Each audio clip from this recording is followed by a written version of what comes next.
In April 2003, Cheryl Gingrich was living in Westerly, Rhode Island. She taught English at the college level, and she was the mother to 4 sons. Normally, this is the part where we tell you everything about somebody's life. We can't do that here, and honestly, we don't need to, because she's still alive, and she's been very vocal about telling her story. For 2 decades, Rhode Island newspapers wouldn't print her name because most outlets don't name survivors of SA. The Boston Globe still puts a line in its coverage saying Cheryl gave them permission to use hers. So almost everything we know about Cheryl Gingrich we know because she bravely decided to speak out, including a television interview in April of 2025 and more of them since then. We're going to let her do the talking whenever we can. One of her 4 sons, Jan Hilfer, has done the same on and off for 20 years. In the spring of 2003, Cheryl was using an online personal site. In April of that year, she agreed to go on her first date. Ronald L. Fischer was born on January 26, 1956. Information on his early life is spotty, but we know he went to Cornell University. From Cornell, Ronald went into medicine, and for a while he did very well at it and had a very impressive resume. He became the chairman of the anesthesiology department at Memorial Hospital in Pawtucket, Rhode Island, a hospital that has since closed. He was also an assistant professor at Brown University's medical school. He lived in East Greenwich and owned boats. In August of 1994, a woman answered one of his personal ads. Some reports describe her at the time as a young single mother, while others as a nursing student. The ad ran in a publication called The Dating Pages. According to the Boston Globe, it opened with, "Handsome physician, single white male, kind, sensitive, sincere, and compassionate." According to the Associated Press, he went on to say he was a handsome doctor seeking an intelligent, very beautiful companion in her 20s for fun, laughter, and love. He brought her aboard a yacht he owned called the Dream Maker, docked at Marina Bay in Quincy, Massachusetts. There are 2 published accounts of what happened next. They don't match each other, so we are going to give you both of them. In 2005, the Associated Press reported her account as this: Ronald took her below deck to a bedroom, gave her a back rub, then he pushed her onto the bed and forcibly essayed her. 2025, NBC 10 reported that she had accused him of slamming her head into a door, dragging her, and cutting off her airway before he essayed her. He was arrested and charged with essay, but the charge was dropped. In 1996, Ronald pled guilty instead to 2 felony counts of assault and battery. He was given a 2.5-year suspended sentence and 5 years of probation. He didn't spend a day in prison for any of this. He did, however, lose his medical licenses. They were revoked in Massachusetts and Rhode Island. In the Massachusetts proceeding, an administrative magistrate wrote a recommendation that Ronald should be sanctioned. The magistrate told the state medical board that Ronald's conduct was that of an angry, controlling man determined to have his way regardless of the wishes of the woman who had sought his company. By the late 1990s, Ronald Fischer wasn't a doctor anymore. He had a felony conviction and no license to practice, but he kept calling himself a doctor anyway. When he wrote personal ads after that, he also took 7 years off his age. In one internet posting, he went by the label Romantic at Heart. He called himself a 6-foot-tall Aquarius and a blue-eyed physician who could find the time for the finer things in life. He wrote, and I quote, "Sometimes I like to go out on the town, take in a show, music event, or comedy club. Other times," he said, he'd like to relax at home with a video. He was divorced and had 2 daughters.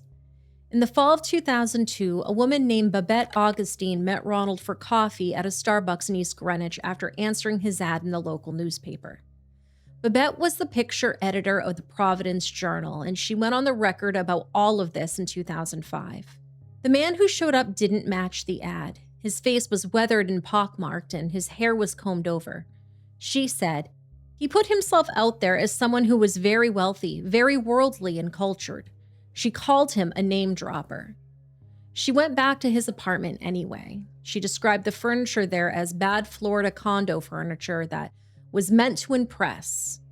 When Ronald tried to kiss and grope her, she pulled back. She said, "I thought to myself how foolish I was just to have trusted someone because they said they were a doctor." Charles Plouffe lived next door to Ronald in East Greenwich. He said he would look over, and there Ronald would be, out with a hose and a white Jaguar convertible. in shorts, in the cold. According to Charles, he looked like he thought he was God's gift to women. Cheryl Gingrich met Ronald Fischer through an online personal ad. In it, Ronald wrote, "I love to travel and have been to South America, Europe, the Middle East, and China." He presented himself as a cultured, well-traveled doctor and yachtsman to gain her trust. On April 12, 2003, Ronald picked Cheryl up for their first date and drove her to Portsmouth, Rhode Island. He took her to Hinckley's Marina, where he kept a 60-foot yacht called the Lion King. Cheryl later testified that she helped him clean the boat and that the plan was to go get lunch afterwards. At some point, she was looking at a photograph of Ronald's 2 daughters. That's when, as she told the Associated Press, he threw her onto the bed and started forcibly kissing her. She told police that he proceeded to essay her. Cheryl described the assault as happening forcibly, violently, and without her consent. She alleged that she was trapped aboard the boat and that she feared for her life and that she couldn't get off or call for help. This is what Cheryl wrote in her statement to police at the time, and I quote, "All I could think was, I am alone in the bottom of this boat, and no one will hear me if I scream." The Portsmouth Police Department took the case. The detective who worked it was A.J. Bucci, who has since retired as a lieutenant. When talking about Ronald, he was quoted as saying, "He was a chameleon. He gave the appearance that he was a good catch, but in fact, he was not. Ron Fischer had a facade that he was still a practicing doctor. He lived the high life. He had a 60-foot yacht, motor yacht, that he was a captain. The boat was in deplorable condition. The Jaguar was an older Jaguar model at the time. He lived in an apartment house." Cheryl later described Ronald as an egotist, a narcissist, all about money and living the rich lifestyle and a show-off. A grand jury indicted Ronald Fischer on August 8, 2003, but before we get to that piece, we need to stop here because nearly every news story written about this case in the last 2 weeks gets this next part wrong. You will read over and over that Ronald Fischer was convicted of first-degree SA. Singular. We pulled the Newport County Superior Court docket. There were 3 counts. 2 of them were first-degree SA. The third was second-degree SA. All 3 list the same offense date, and that was April 12, 2003. To be fair to these outlets, nobody ever printed 1 count. They just wrote first-degree assault and left it there. And the second-degree count never made it into a single story. Ronald was arraigned on August 14, 2003, and pled not guilty and was ordered held without bail. He was remanded to the Adult Correctional Institutions, or ACI, which is Rhode Island State Prison Complex. He was there for 5 days. On August 19th, he got a bail hearing in front of Associate Justice Melanie Wilk Thunberg. Bail was posted, secured against real estate, and Ronald walked out. The court entered a no-contact order the same day. As a condition of that bail, Ronald Fischer surrendered his passport. 2 weeks after that, on September 2nd, the docket shows that Ronald was brought back in front of the court as a violator. Being declared a violator means that the judge found you broke the terms that you were released on. His first lawyer was Stephen Pelchy. In October of 2003, Robert B. Mann of Providence took over the defense. And then we get to the part of this docket that we've yet to see anyone write about. On September 19, 2003, Ronald filed a motion asking the court for permission to leave the state of Rhode Island. It was granted. On October 7, 2003, he filed another one. It was granted. Now, between January 5th and November 30th of 2004, he was given approval 5 more times. That's 7 motions to leave the state, filed over 14 months. The docket doesn't record a single one of them being denied, and remember, the court was holding his passport the entire time. The trial got pushed through 2004 and into 2005. Motions to force the other side to hand things over. Motions to keep evidence out. Bail reviews, calendar calls, trial dates set, and then scrapped. On April 19, 2005, the case finally opened to a jury in Newport in front of Associate Justice Stephen Nugent. Carl Ricci led the prosecution. Both Cheryl and Lieutenant Bucci testified. Cheryl has said that the whole time she was up on that stand, she was thinking one thing: I just prayed that the jury would see that he was what he was. The trial ran Tuesday through Thursday. On Thursday, the defense moved for a mistrial and was denied. On Friday, April 22nd, the docket says 4 words: defendant does not appear. That Saturday, April 23rd, Ronald Fischer sent an email to his lawyers, Robert Mann and Dana Harrell. The subject line was one word: goodbye. He wrote in the body of the email, "Although I believe my trial has gone very well and expect to be acquitted and dismissed, the small chance of losing could carry extremely and unacceptably harsh penalties. I have therefore decided not to take the risk and to leave the US and enjoy life in another country where I have long been carefully planning a good, safe, secure, and comfortable life." He told them a $5,000 check covering his legal fees would clear within a few days. He thanked them for their work, and then he added a postscript aimed at Attorney Mann where he told his lawyer, "Please eat less chocolate and watch your diet." On Monday, April 25th, the court issued a warrant. The defense asked for a mistrial again and got the same answer. It moved twice for a judgment of acquittal and was turned down both times. When Cheryl found out he was gone, she said, "I felt sick in the pit of my stomach." Her son, Jan Hilfer, has been talking about this case since 2005. He said at the time, "There's no question they let him slip through the cracks." The trial went to closing arguments without Ronald. Neither lawyer was permitted to tell the jury why the defendant's chair was empty. Attorney Mann told them he's not here, but that's also not the issue. Prosecutor Ricci had a different problem. He wanted to talk about Ronald and point directly at him when doing so he used the photograph from Ronald's online dating profile. He explained it later, saying, "We had his picture from his online account, and I actually used it in the closing because he wasn't there and I couldn't make specific reference to him not being there." In that closing, Prosecutor Ricci told the jury, not only did he tell a lot of lies, he lived a life using a lot of fake names and assumed fake identities. He ran from things he was supposed to do, and he tried to escape accountability. On April 26th, the trial concluded. On April 27th, the state moved to forfeit his bail and judgment was entered. On April 28th, 2005, the jury came back, guilty on all 3 counts. Looking back on the verdict 2 decades later, Cheryl said, "I thought the trial was going to bring closure, and in some ways it did. Him being found guilty was very important." But she also said this, "It made me lose faith somewhat in the judicial system." About Ronald specifically, she said, "He was treated so leniently. Why weren't they tracking him better?" His bail was forfeited to the state of Rhode Island on April 29th and again on May 4th. On May 6th, Attorney Mann filed a motion for a new trial on behalf of a client who was already gone. On June 22nd, Justice Nugent heard that motion and denied it. But there was one more indictment. On July 20th, 2005, a grand jury handed a separate felony charge of bail jumping with an offense date of April 25th, 2005.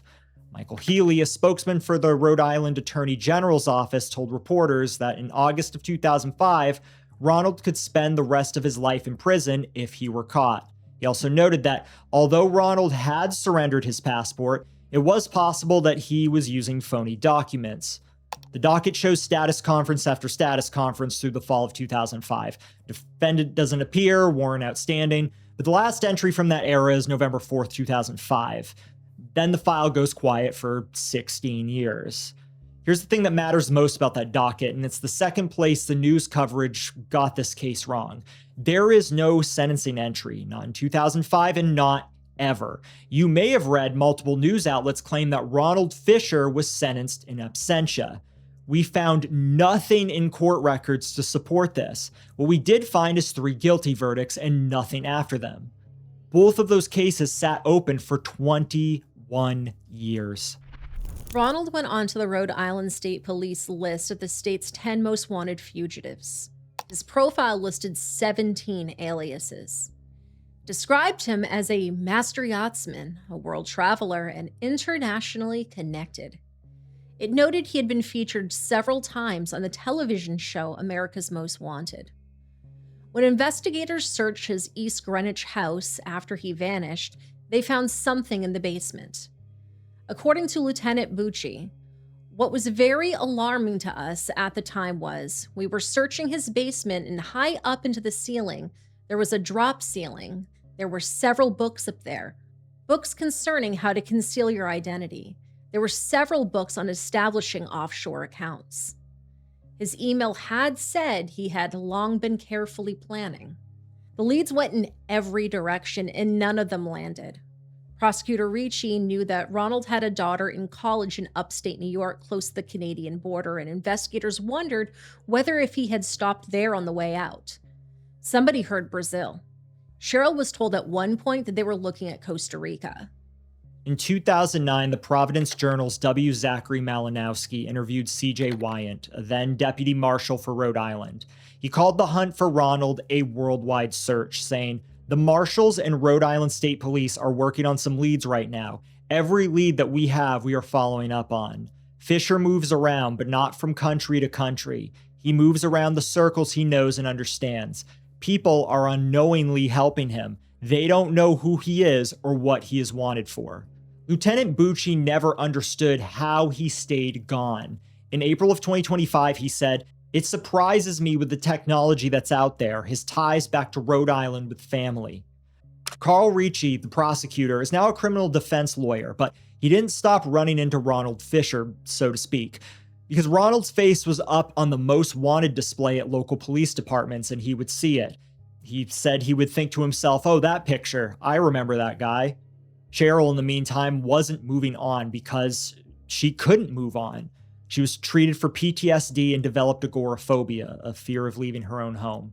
In her own words, "I basically became a hermit. The incident definitely changed the whole trajectory of my life. It affected my family life because I couldn't really function as a mother. 2 of my 4 sons had to go live with my parents. I always lived in fear of seeing him again because I never felt that he was far away."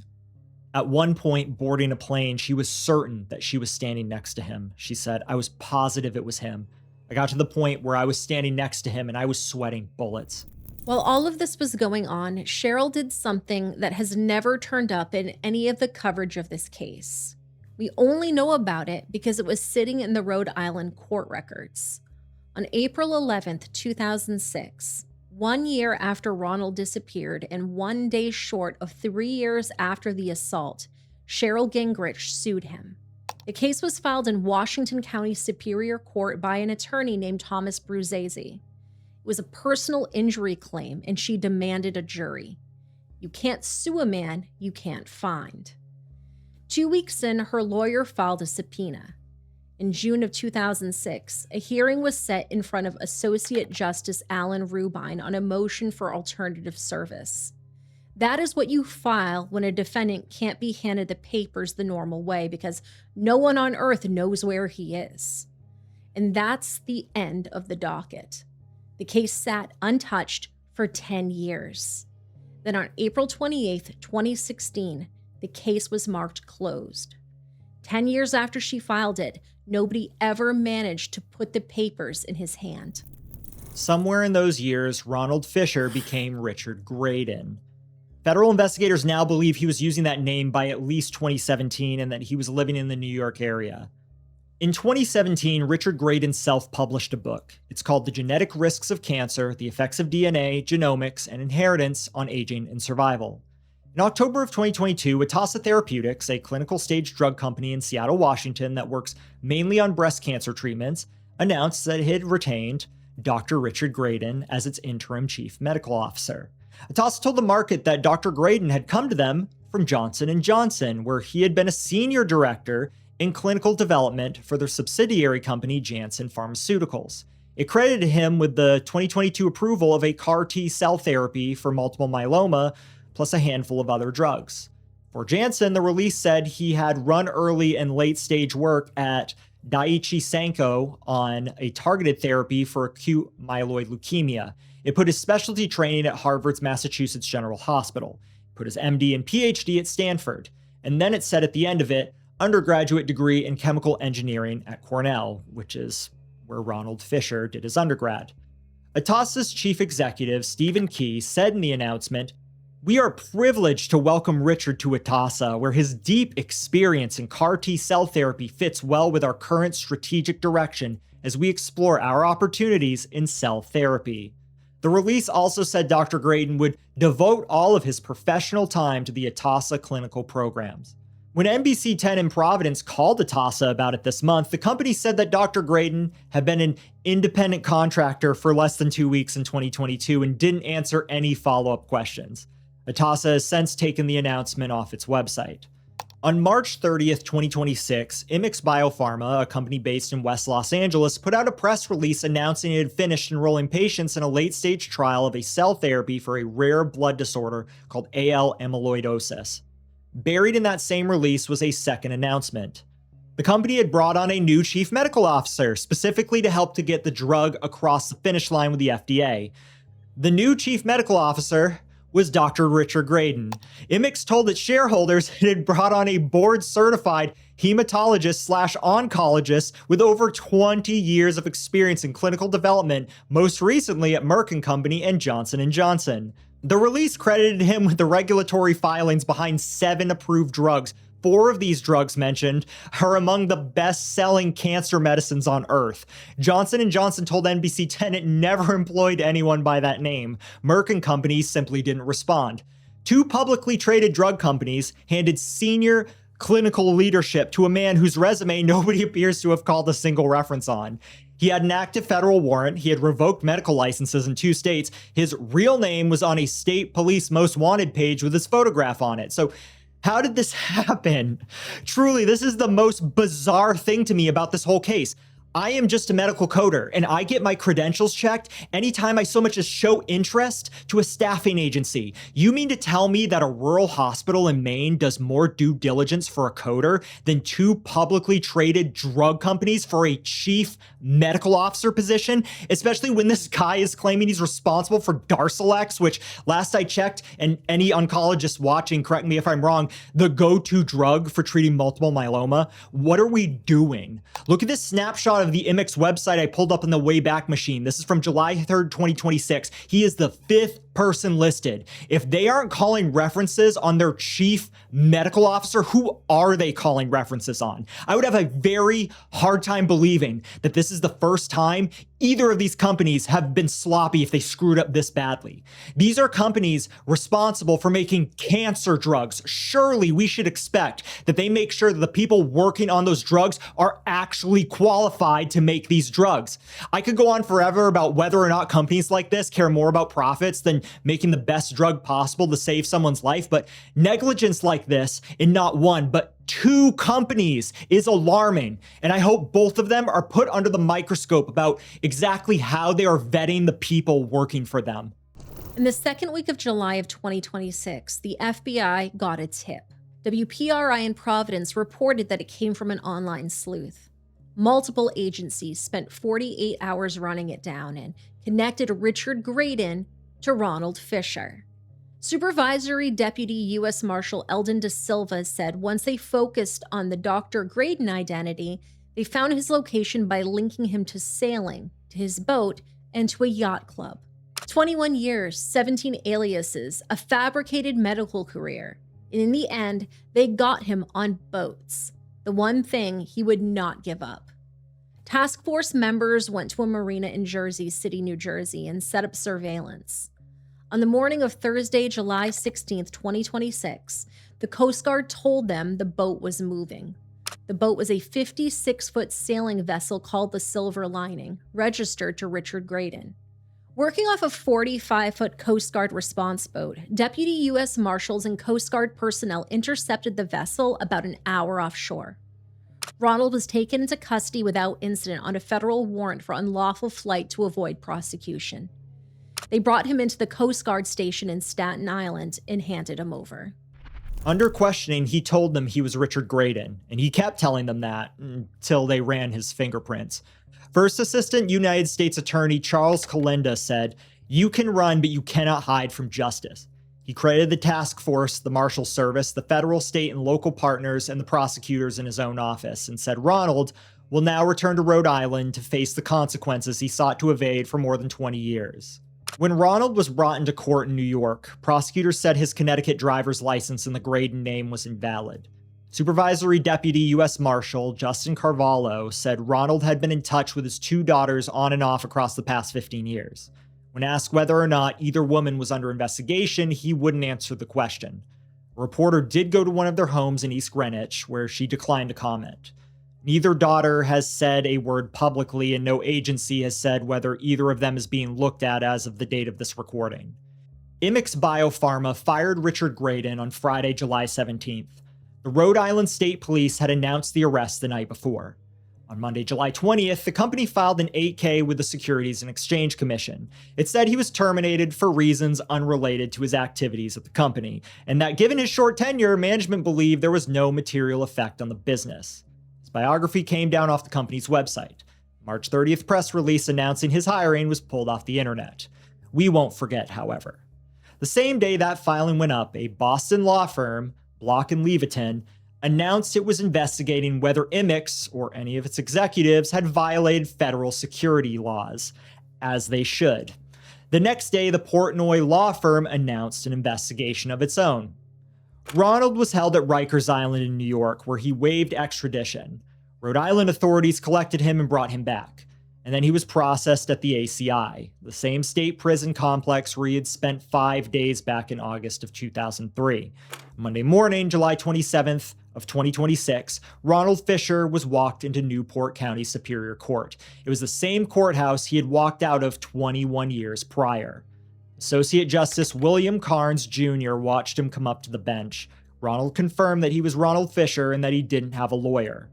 The judge wiped the outstanding warrants off the books. Then he took up the bail jumping charge. Justice Carnes entered a not guilty plea on Ronald's behalf and put bail on that count at $20,000 secured, but this is just a formality with nothing riding on it, as Ronald is being held with no bail at all on the SA conviction and as a bail violator on top of that. Justice Carnes gave him 3 weeks to find an attorney. The whole thing took under 5 minutes. 3 days before that hearing on Friday, July 24th, Cheryl sued Ronald Fischer for the second time in her life. This one was filed in Providence and Bristol County Superior Court by an attorney named Joseph Ocola. It brings claims for battery, assault, and intentional infliction of emotional distress, and it asks a jury for damages, interest, and costs. The complaint says this about Ronald's conduct, including using deception to isolate plaintiff, violently essaying her, and subsequently fleeing the jurisdiction to evade justice for over 2 decades. That it was extreme, outrageous, beyond all possible bounds of decency, and utterly intolerable in a civilized society. As of the date of this recording, Ronald hasn't filed a response. And there was one more line on that docket. On Monday, July 27th, the same day as the arraignment, Cheryl's lawyer filed an emergency motion. A hearing on a temporary restraining order was set for 2 o'clock the following afternoon. Ronald is due back in front of Judge Carnes in Newport on August 17th. 3 matters are stacked on that date: the violation of bail on the 2003 case, a pretrial conference on the bail jumping indictment, and a determination of whether he has managed to find himself a lawyer. He has still never been sentenced, faces up to life in prison, and is presumed innocent of any charges he's not yet been convicted of. Last year, before anybody knew where Ronald was, Cheryl's son, Jan Hilfer, said, "This guy has been out there free to do whatever he pleases for the past 20 years. And what this man pleases to do is attack women." After the arrest, Jan said the family's first reaction was disbelief and that they aren't finished. He said, "We still have the judicial system that needs to do their job. And number one, not let him slip through their fingers again." He also wanted to give his mother credit for something. He said, "She had a feeling that he was hiding in plain sight. She had said that for years, and then, she was correct." When asked in April of 2025 whether she thought Ronald would ever be found, Cheryl said, "Oh, I think he's hiding in plain sight. I don't think he's far away at all." 15 months later, they found him on a boat in Jersey City. Wing Chow, the U.S. Marshal for the District of Rhode Island, said, "This arrest demonstrates that time does not erase accountability. We hope today's arrest brings a measure of justice and long-awaited closure to the victim and everyone impacted by these crimes." The Rhode Island State Police put out their own statement, and they made a point of naming the people who had worked on it the longest. They said, "We are proud of the persistent, coordinated work that brought him to justice and the numerous troopers, both currently serving and retired, who pursued this case for the last 2 decades. They never stopped seeking justice for his victim, and we are thankful for their dedication." Carl Ricci, who prosecuted him in 2005, said, "I was surprised. I just figured, he made it this long. I just thought he's probably going to make it for the rest of his life, if he's alive." Cheryl credited the people who helped take Ronald down. She said, "It really took more than a village. It took a whole region to catch a person like that, and it took a long time." What she keeps coming back to is how fast the end was, after how slow everything else had been. She said, "That's why it seems so amazing to me, and that they did it in the space of 48 hours is even more incredible to me after a gap of a third of a lifetime, to then suddenly capture somebody that quickly. I don't know how they did it, but I'm grateful from the bottom of my heart. I really am." Cheryl knows exactly where she wants to be when he's finally sentenced. She said the last time she saw Ronald Fischer in that courtroom in 2005, he sat very casually at the desk with his attorney in a very casual position, just staring at me and with a kind of smug look on his face. And now I'll be able to do the same to him. she wants to watch it from the gallery this time, not from the witness stand. When she found out what he had named the boat, she laughed, and she said the following. His silver lining has come to an end, and now his lining is going to be a lining behind iron bars, I sincerely hope, for the rest of his life. On the first morning of the first day in 21 years that she woke up knowing where he was, Cheryl Gingrich said this. I was happy to think, when I woke up, I thought, I slept last night in my bed. Ronald Fischer slept last night in a jail.